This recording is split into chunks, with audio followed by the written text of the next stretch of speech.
സംസ്ഥാന സ്കൂൾ കലോത്സവത്തിൽ ആളില്ലെന്ന വിമർശനങ്ങൾക്കിടയിലും മൂകാഭിനയ വേദി സജീവമായിരുന്നു. മികച്ച ഒരു പറ്റം പ്രകടനങ്ങൾക്കിടയിൽ പാലക്കാട് നിന്നെത്തിയ ഒരു കൂട്ടം കുട്ടികൾ സമൂഹത്തിന് നൽകിയ ഒരു പാഠമുണ്ട്. ഒരു സമയത്തിന് ശേഷം ഒന്നും മറക്കരുത് എന്ന പാഠം. കൃഷ്ണപ്രിയ തയ്യാറാക്കിയ റിപ്പോർട്ടിലേക്ക്. പതിവുപോലെ സമകാലിക വിഷയങ്ങൾക്ക് പഞ്ഞമില്ലാതിരുന്ന മൂകാഭിനയ വേദി, നിറഞ്ഞ സദസ്സിൽ മികച്ചതേതെന്ന് പറയാൻ കഴിയാതിരുന്ന പ്രകടനങ്ങൾ. എങ്കിലും മലയാളി മറന്നു തുടങ്ങിയ ആ വിഷയത്തെ ഓർമ്മിപ്പിച്ചെടുത്തത് പാലക്കാടൻ കുട്ടികളാണ്.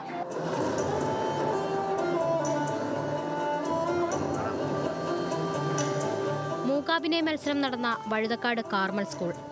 ആമയിഴഞ്ചൻ തോട്ടിലേക്ക് ഇവിടെ നിന്ന് കേവലം 4 കിലോമീറ്റർ മാത്രം ദൂരം. കിലോമീറ്ററുകൾ അകലെ നിന്നെത്തിയ കുട്ടികൾ ആവിഷ്കരിച്ചത് 5 മാസം മുൻപ് ജീവൻ നഷ്ടമായ ജോയിയുടെ ജീവിതവും.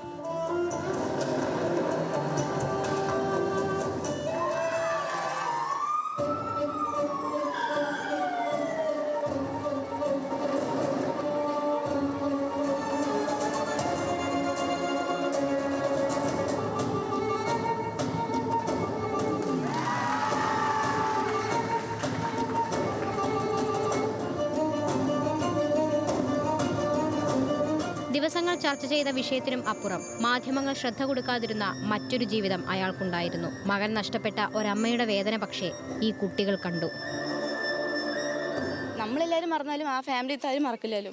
ഏതൊരു ദുരന്തത്തിലും അതിൻ്റെ പിന്നാലെ ഒരു ഫാമിലിയും അയാളെ സ്നേഹിക്കുന്ന ഒരാളും എല്ലാം ഉണ്ടാവും. നമ്മുടെ കൂടുള്ളവരിനെ സ്നേഹിക്കുക. പെട്ടെന്ന് സംഭവിച്ചാലും ആർക്കൊന്നും പറയാൻ പറ്റില്ലല്ലോ. അവർ അമ്മൻ്റെയും മകൻ്റെയും ആ ഒരു വാത്സല്യം, ആ ചോറ് വാരി കൊടുക്കുമ്പോഴും അവൻ്റെ തന്നെ ആ ബോണ്ടിൻ്റെ ഒരിത് നമുക്ക് മനസ്സിലാക്കാൻ പറ്റും. സംഭവം നമ്മൾ ആ ഒരു ക്യാരക്ടർ എടുത്ത് ചെയ്യുമ്പോൾ അവൻ്റെ ഇമോഷൻ നമുക്ക് മറ്റുള്ളൊരാൾ കൊടുക്കണമല്ലോ. അപ്പോൾ നമ്മൾ അത് ഉൾക്കൊണ്ട് അത് അഭിനയിക്കുമ്പോഴേ വേറൊരാൾക്ക് എത്തുള്ളൂ. ജോയിൻ്റെ അമ്മ മാത്രമേ ഉള്ളൂ. ഇപ്പോൾ ആ അമ്മ എന്താ അവസ്ഥ എന്ന് ആർക്കും അറിയില്ല. എല്ലാവരും മറന്നു. അതായത് പുതിയ കാര്യങ്ങൾ വന്നപ്പോൾ എല്ലാവരും അതിൻ്റെ പിന്നാലെ പോയി. ആരും ഓർക്കുന്നില്ല. ആ അമ്മയിൽ നിന്ന് ഇൻസ്പയർ ആയിട്ടാണ് നമ്മൾ ഈ വിഷയം എടുത്തത്. അമ്മ ഇനി എങ്ങനെ മുന്നോട്ട് പോകും? ജോയിക്ക് വേണ്ടി ജീവിച്ചവരും അമ്മയാണ്, അമ്മയ്ക്ക് വേണ്ടി ജീവിച്ച ജോയുമാണ്.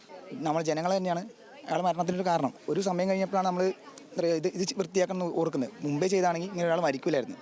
കണ്ടുനിന്നവരെയും കണ്ണീരണിയിച്ച പ്രകടനത്തിന് ഒടുവിൽ നിറഞ്ഞ കയ്യടി.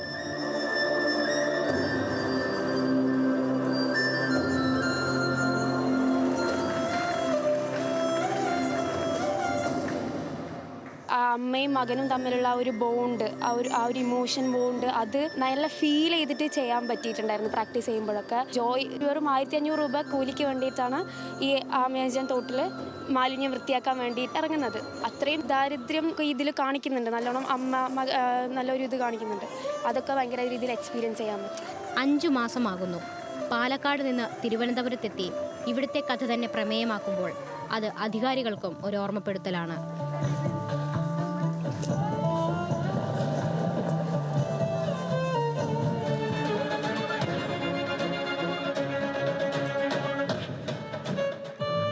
മടങ്ങും മുൻപേ ജോയിയുടെ അമ്മയെ കൂടി കാണണം. തങ്ങൾക്ക് കിട്ടിയ എ ഗ്രേഡിനുമപ്പുറം ആ ആവിഷ്കാരത്തിന് പൂർണ്ണത വരുന്നത് അപ്പോൾ മാത്രമാണ്.